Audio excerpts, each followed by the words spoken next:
Maurice only married me to get the family visits. He's like, let's just get married so we can have sex. No comment, sir.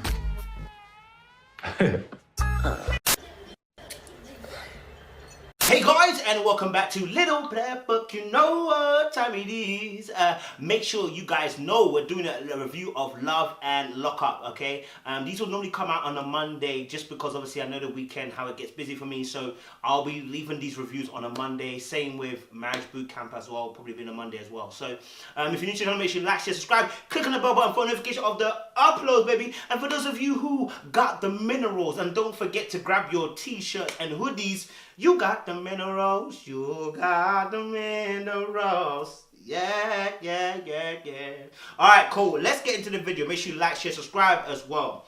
So, dealing with Shonda and Tyrese, and we're going to deal with Destiny and Sean. So Shonda and Tyrese are so interesting. Okay, so obviously Tyrese is an older gentleman. He's 21 years older than his actual wife, which makes a very big difference because obviously age plays a huge part when you're dealing in relationships. How old is she? Don't trip now. Okay. She's 28. See?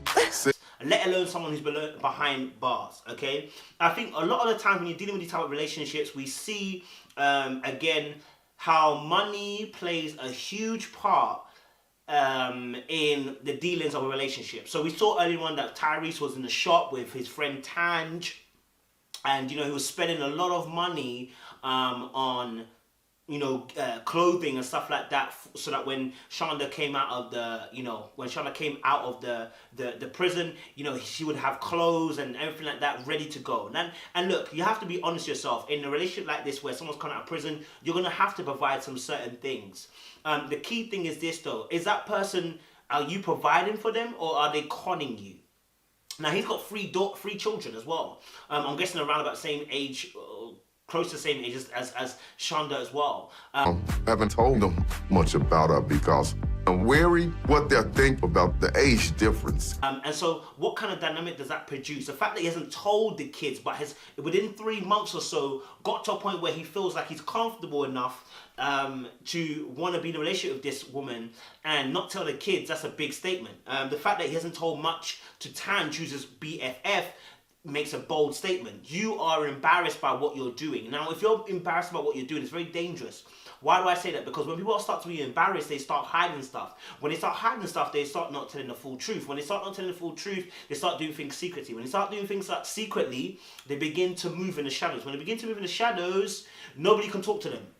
So even when you're suffering, and even when you are feeling a certain type of way about your relationship or you want advice, because you've gone into the shadows and you've gone into hiding, nobody can correct, nobody can talk to you, nobody can advise you because you have separated yourself completely, right? So if this woman is conning you, no one can say anything. Now, I think I saw in the clips that later on he's going to tell his kids as well that he is dating this person, so he does let them in eventually. But that's a very big thing to consider. And you have to ask yourself as well this question. Why are you going to date someone who's 21 years younger than you? Why can't you find someone your age? Now, Tanji even mentioned this. You got a job, you hold it down, you're a good guy, good looking. Sounds like she might be feeling him.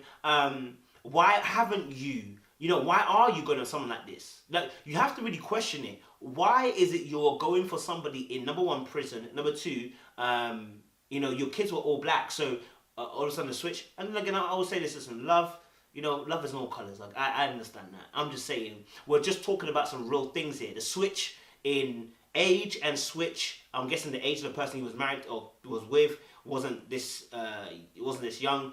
Two, also as well, the change of race in terms of who he's dating as well. Big things. What's happened to him that he feels he needs this change? What's happened in his mind to make him feel like the drastic change to go for someone only behind bars? Like, are you saying you can't meet people? Have you not been meeting people? Are you dating and not seeing people dating? Like, you got a message on your phone about, prison gal or whatever, right? And then you go into dating that way. Like, why? What was the motive behind it? Were you feeling like you were lonely? Were you feeling like you had nobody with you? And obviously we know the reason why he likes Shonda, right? We know. She got a back off. Look at that mother ass. Big ol' ass. So mother pretty. Yeah? She got a back off. And here's another thing, I'm going to put it very briefly and loosely, is that I know black women sometimes get annoyed with black men in terms of how they date, and sometimes what black men do is that they want a white girl with a black girl's body. It's kind of mad. Now, someone might say, what does that even mean? It just means some of the assets that we often carry, especially as females, the very things that made black females ugly to a certain race and not feminine are the very things now we see that are celebrated by lighter toned white women wanting to attain certain figure or certain assets to their figure. Thicker lips, thighs, arse, having that curvaceous figure now seems to be where people are going to, right? Whereas beforehand, if you look at the history, that was one of the reasons, that was one of the things that made, black women anti-feminine, right? That's what made black women not seem feminine. That was seen as being too beastly. Yeah, that's why we see that with I can't remember the name of that woman that was taken to countries to be like making her look like she's a zoo animal, right? With the big back, right? So the same thing. So I don't want to go too deep into its history. You can watch one of my videos. I've done a video on it, but it does make you think as to why the decision was made. I would say, and you see him obsessing about her back off. You see him as really enticed by the bunda that she has, right? How often do you hear much about she's a great personality, but you hear him say about the back off? So is it that you are intrigued with sex and sexualization of Shonda rather than you genuinely have a connection with Shonda? I mean, I've got to put it out there, got to make that thing. And here's another thing as well. Is there a savior complex in there? Are you looking to save this woman? Are you looking to be her savior? Are you looking to be the hero? Is that what you're wanting to see? Because that may also play a part in why you made the choice that you made. And the final point I want to make is obviously about the fact that you said about Tanj being jealous. Why would Tanj be jealous unless you think that she's feeling you? Why do you think Tanj would be jealous? I think she was telling the absolute truth. I think she was being very open, very honest. The fact saying to him, listen, do you know anything about this woman? And the fact that you're spending this amount of money, it has to work. I think all of that is important. I think all of that is very, very important. So, from that perspective, I definitely understand, Tanj's, necessity to say something, because as a friend, I've got to watch out for you just in case you can't see. You're blind. Okay. For some reason, I think she's jealous. Tanji has never liked any woman that I dated. No woman.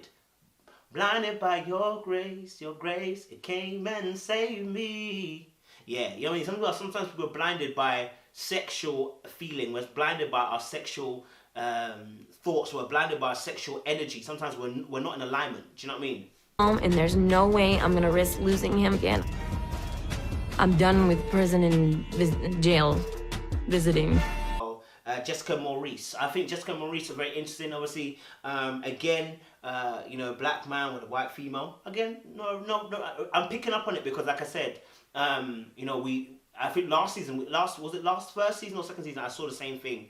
Black male, white woman, and I don't know if the show is doing that on purpose or they're trying to push a certain narrative. I don't know. I'm just kind of stating it because that's what I'm seeing. All right. But what I did love is the fact that obviously he's been in there for 7.5 years. I don't know how long you've had to wait for him. I don't know if she's waited 7.5 years herself. But I love the fact that she's had to wait for a long time and she's not taking no chances. So she's going to take him all the way back. Yes, you're going back to, California, wherever you're from, from LA, I believe it was, isn't it? You're going back to Compton, right? So obviously, listen, we're going back to Compton because at the end of the day, I'm not trying to lose you again. And that shows for me that there is a genuine concern for the person's well-being and a general concern for yourself, that you want this to be a sensible move. Like, it's not just, I want you for myself and I'm going to hold you here overnight in Vegas, when we really should be doing the obvious thing, which is get to your parole officer, get your PO. And that's an important thing. Interesting, obviously, she said something which is really concerning for me. I think really, really concerning for me is the fact that, when they got back into the yard, he was obviously horny. He's ready. He's come out the yard. He wants to have sex, and I understand that. He wants to blow properly, etc., etc. Now, I get that. What's interesting for me in this is not the sex itself, but what she said about the sex. Maurice only married me to get the family visits. He's like, let's just get married so we can have sex. No comment, sir. Because obviously they can only have sex in the housing or whatever that was by the prison if you were married. Now, that should be a concern. That should be a red flag. That should be instantly pew, pew, pew, pew, pew, pew, pew. In your mind, that should be like, no, my friend, where are you going? Like, you're not just going to marry me because you want sex. Do you understand? Like, so we're seeing, like, how long could that last for? I married you on the pretense of that I wanted sex, or I found your body attractive. That's why I married you. But then, how long would it be before I want to divorce you? Because once I'm tired of your sex, once I'm tired of your face, once I'm tired of the fact your body, what else am I going to rely on? What else am I going to build a foundation upon? What else am I going to say that's what keeps me here? What you must understand, ladies and gentlemen, is that relationships cannot be just surface level. There must be an emotional intimacy. There must be a mental intimacy. There must be experiential intimacy. There must be also a physical touch intimacy, a sexual touch intimacy, financial intimacy. Do you understand? There must be all of these factors all in play. Now, the sexual and the physical are easy to do. Many people talk that language, but you must be able to speak the language of your emotions. How do you feel? Are you going to let me in emotionally? Are you going to let me into your life? Are you going to let me into your heart? Are you going to let me know some things that no one else would know? Are you going to do those things? Are you going to let me know about your ideas and your thoughts and your future plans? Are you going to do that? Right? Because anything else other than that is short of what a relationship really needs. It can't just be physical and sexual. You know what I'm saying? So the fact that she knows that he married her because of sex should be a warning bell, an alarm bell ringing very loudly in her head, and she should have never done it. Never done it. Do you understand? Yeah? So, time to get out and adjust and not say leave Chevelle, but not take that instant family approach.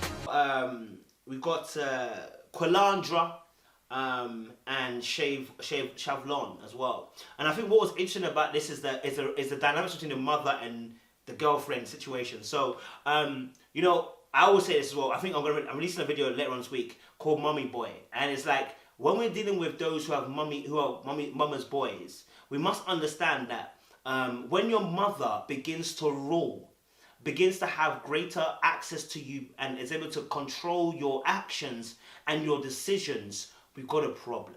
It means that you're not able to be capable or responsible to make your own decisions. You're not responsible enough to hold it down. You're not responsible enough to be able to say what you need to say, okay? Do what you need to do on your own 2 feet, okay? You're like a chicken that's been puffed up and never had to walk, but they've been eating corn all their life, and therefore the legs begin to buckle underneath the weight of your whole body because you've never had the chance to walk it out yourself and work it out. You know, you never had the chance to walk it out and strengthen your bones. And that's what I'm seeing here with the Quaylon and Shavlon and Quaylon situation, because the beef between the mother and her is that obviously one of the things that wasn't said, there wasn't a transparency here, an emotional transparency, I should say a mental transparency. There wasn't any of that when Quaylon talked to his mum, and I'm guessing made the mum feel like potentially that they were going to move, was it to Houston or whatever, or Atlanta or whatever it was, right? But obviously Chevlon had not had that encounter or had that conversation with her partner. So as far as she was concerned, she was sticking here. And so now there's a rivalry between the mother and her, and who's got the best interest for Quaylon. Obviously, I think he had some trouble previously in Kansas, and the mother's like, I don't want him to go back to prison, so I'm taking over. Now, a mother who takes over like this, let me tell you something, it's probably too close already. Right? A mother who wants to take control of this boy's life probably is a bit too close already. Yeah? And so there needs to be hold up, wait a minute, back up a little bit for me, baby, because I know it's your son, but it is my partner. And therefore, as a grown man, he has to make his own decisions. Why? If he doesn't want to make his own decisions, he doesn't need to be with you, darling. Yeah, Chevlon, pack your bags and go. Yeah, because being with a man who's controlled by his mum is a very dangerous thing. Being with a man that is controlled by his dad or his mum is a very dangerous thing. Why? Because all that they end up doing is listening to their voice. And that will be at the detriment of you, regardless of whether you're right or wrong. It will be at your detriment. So you must understand that having a mother like that is encroaching on turf. Actually, she's stepping on toes. And obviously, you know, Chevlon also is a mother too, so she understands the passion from the mother. But the end up truth is this: I'm in a relationship with your son. Therefore, you need to back down. My son that's been locked up for 12 years, but you can't help who you love, and I care about Quaylon. I want him for myself, so. You need to let him make a decision. Don't force him into a narrative. Don't force him into a lane of decision making. He should be able to come to that conclusion himself. You know what I'm saying? You know, but I respect the mother though for trying to keep him out of prison, wanting to keep him out of prison, and doing the absolute best. I mean, obviously, you know, he's been in prison for 12 years. So evidently, this is a very, very, very difficult scenario to be in. Don't want him to go back in again. He's been in there for 12 years. You know, it's a very long time. So, you know, yes, I get it. You know, I just think to myself as well, you know, I think obviously the mother and her obviously have bonded over their son. And I mean, they made a little bit of joke of banter in the car as well. So evidently there is some good relationship there. So we want to see that. We want that to continue. And we want that to press forward as well. But yeah, there is the major issue is here. What is Quaylan going to do? Is he going to listen to the voice of his mother, or is he going to make a decision himself? That is a key thing here. If he makes a key decision himself and says where he wants to be, and discusses that with Chevlon, she's got to respect that. Either she stays or she goes. Will I stay or will I go? That's up to you. But at least you now know where you stand. Guys, this is part 1. I'm going to do part 2 where I talk about Destiny and Sean, Lindsay and Scott, and talk about Christina and John. Make sure you fill in and like, share, subscribe, and make sure you click on the notification bell button. Alright? Appreciate you guys. Stay locked, stay loaded. More love. Mineral gun.